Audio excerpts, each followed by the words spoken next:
Hi friends అందరికి గవిదే ఆ కవరి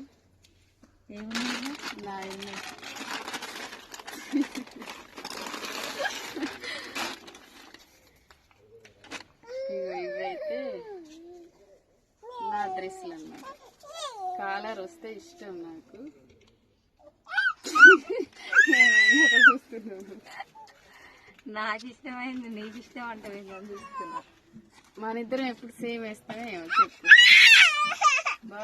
చిట్టి ఇవన్నీ నేనే తెచ్చిన గిఫ్ట్ మాదిరి. ఎవరికో నీకే. అబ్బా నిజంగా మా మంజుల గిఫ్ట్ మాదిరి నాకు ఇచ్చిందా లేదా గెలిచి చేసి కామెంట్ పెట్టండి. ఇవన్నీ అయితే నాయే బాగున్నాయి. సేమ్ డ్రెస్లే మంజుల కూడా తెచ్చుకుంది అనమాట. మంజుల కూడా సేమ్ ఇవే తెచ్చుకుంది, నాకు కూడా ఇవే తెచ్చింది అనమాట. గిఫ్ట్ కామెంట్ చేయండి.